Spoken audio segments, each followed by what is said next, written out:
आपका नाम सबसे पहले मैं जानना चाहूँगी। शिवांश जैन। शिवांश जैन नाम है मेरा। शिवांश जैन आपका नाम है। तो आप छत्तीसगढ़ से हैं। जी। आप उस दिन जिस दिन कश्मीर के पहलगाम में ये घटना घटी, जी। टेरर अटैक हुआ, इतना बड़ा अटैक हुआ, उस दिन वहीं पर थे? वहीं पे था मैं अपने परिवार और 4 दोस्तों के साथ, उनके परिवार के साथ हम लोग गए हुए थे 17-18 तारीख को, और हम सोनमर्ग और गुलमर्ग घूमने के बाद पहलगाम पहुंचे हुए थे। अगले दिन जब घटना हुई तो हम 11 बजे घोड़ियों से ऊपर बायसरन घाटी, जहाँ पे मिनी स्विट्जरलैंड कहा जाता है, लगभग 12:30-1 बजे पहुँचे, और लगभग 2 सवा 2 बजे तक हम वहाँ बहुत अच्छे से एंजॉय कर रहे थे। अचानक 1:15 के आसपास, मुझे लगता है 10-5 मिनट आगे पीछे, वहाँ पे फायरिंग की आवाज़ आने लगी। हमको 5-10 मिनट समझ में नहीं आया कि क्या हो रहा है क्योंकि हम जिस रास्ते से आए थे, हम किनारे आ गए थे फ़ोटो शूट कराने के लिए, और जो भीड़ भाड़ की एरिया थे उससे दूर थे। तभी हम 2-4-5 मिनट बाद जब फायरिंग 1-2 बार और हुई तो हम देखे कोई लोग चीख रहे हैं, चिल्ला रहे हैं, कोई गिर रहे हैं, और भागने की आपके सामने लोग भाग रहे थे, गिर रहे थे? बिल्कुल मेरे सामने चीखों की आवाज़ें आने लगी जब 2-4 फायरिंग हुई। मंजर आपके सामने? अब मेरे सामने था। हमारे घोड़े वाले ने बोला भैया अटैक हो गया, एकदम तुरंत भागिए यहाँ से, क्योंकि हमारा घोड़ा वाला हमको 10 मिनट पहले ही लेने आया था कि भैया लेट हो रहा है, चलिए अब। और उसी समय हम सभी दोस्त आपस में एक दूसरे को बुला रहे थे कि चलो अब चलते हैं करके, और फायरिंग हो गई, और उसी समय लोग गिरने लगे, चीखों की आवाज़ें आने लगी, कोई मम्मी पापा इस टाइप की बातें। इस तरह की शिवांश जी बातें सामने आ रही हैं कि जो एरिया अलाउ होता है पहलगाम में घूमने का टूरिस्टों के लिए, उस एरिया से काफ़ी ज़्यादा दूर तक ही टूरिस्ट उस दिन ले जाए गए थे। कितनी सच्चाई है इस बात में? मुझे तो ऐसा कुछ नहीं लगता, क्योंकि स्विट्ज़रलैंड जो है, मिनी स्विट्ज़रलैंड, वो तो रोज़ हज़ारों लोग वहाँ जाते हैं, और वो वहाँ का बहुत फेमस एरिया है। और पिछले लगातार दिनों से हमारे घोड़े वाले बताए कि लोग आते जाते रहते हैं। हमारे साथ सैकड़ों लोग गए थे, वहाँ पे 2000 लोग उपस्थित थे।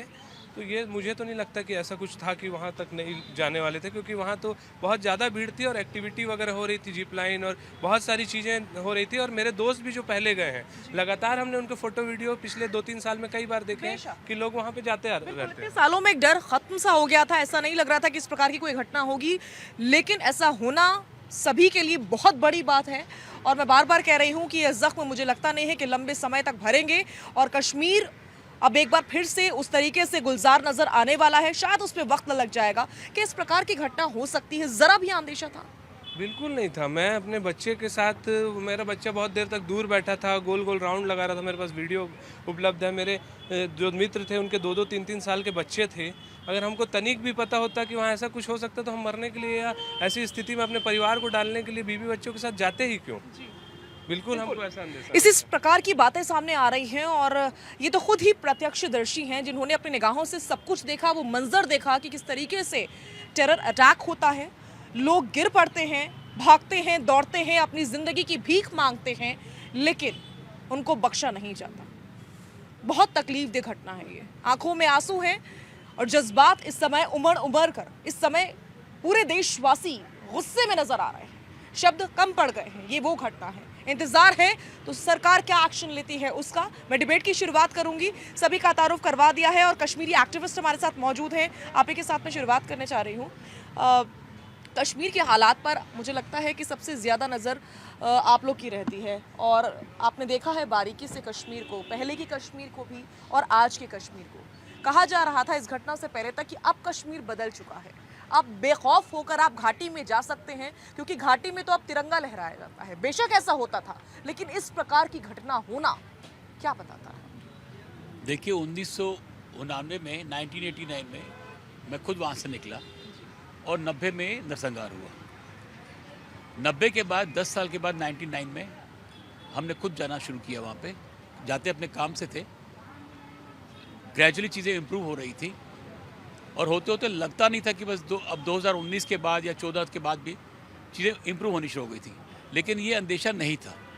लेकिन इस अंदेशे में मुझे जो बेसिकली, बिकॉज हम लोग अभी भी जाते हैं, मेरा परिवार 3 दिन पहले वहाँ से आया था, और पुलवामा डिस्ट्रिक्ट से ही होके आए थे हमारे टीम के लोग। वो खुद मुझे कह रहे थे कि पहले जो सिक्योरिटी होती थी, इस बार सिक्योरिटी थोड़ी कम करी गई थी। सिक्योरिटी कम की? बिकॉज रात को 8-8, 9-9 बजे वहाँ से आते थे, बंकर्स वगैरह बिल्कुल ही रिमूव कर लिए थे। तो मुझे लगता है कि या तो हमारे से कोई चूक तो हुई है, इसका कहना तो मतलब नाजायज़ होगा, और उस चूक का भुगतान हमने इतना किया है। मेरे को लगता है छत्तीस सिंहपुरा नादी मार्ग और उसके बाद तीसरा वाला, यही एक हादसा है जिसमें इतने लोगों ने अपनी जान दी। दिलीप कौल जी, ऐसा तो नहीं है कि 370 हटने के बाद से हम एक उस माइंडसेट में आ गए थे कि अब तो कश्मीर पूरी तरीके से फ्री है और कश्मीर में अब पहले जैसे हालात कभी पैदा नहीं हो सकते? देखिए, मैं क्या हम आपको- उस मोड में आ गए थे? मुझे क्या आप लगता ये है- बताने मुझे की लगता कोशिश है कर कि- रहे हैं? मुझे लगता है कि हमने भरोसा कुछ ज़्यादा किया, क्योंकि मैं आपको कह सकता हूँ कि आई कैन ना, nobody can know better than what we have seen. एक कश्मीरी हिंदू से ज़्यादा कोई ये नहीं कह सकता। मैं रादर बहुतों से कहता रहता हूँ, इवन जो आपकी ब्यूरोक्रेसी चला रही है आजकल, काफ़ी लोग वहाँ से यहाँ से गए हैं, लेकिन जो एक कश्मीरी हिंदू जो बरसों से वहाँ पे, तिरंगे की आवाज़ तो हम ही लोगों की होती थी ना।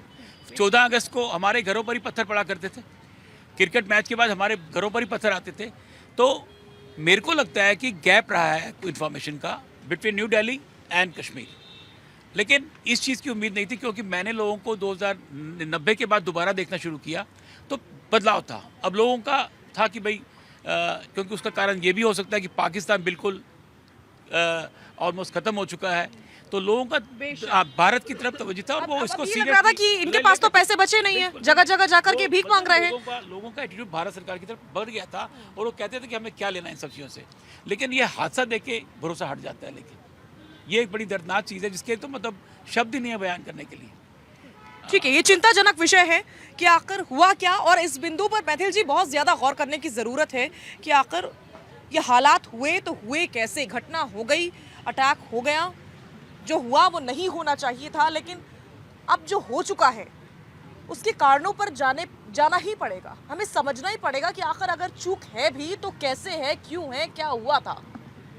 धन्यवाद। पहले तो आपको और पूरे देश को भारत माता की जय, वंदे मातरम शाजिया। और आपने पूछा कि जो कारण है उसके ऊपर जाना पड़ेगा, तो कारण केवल एक है और वो है ये है असली कारण, और इसका जो इलाज है वो भी मैं आपको बता रहा हूं। इसका इलाज है कि अब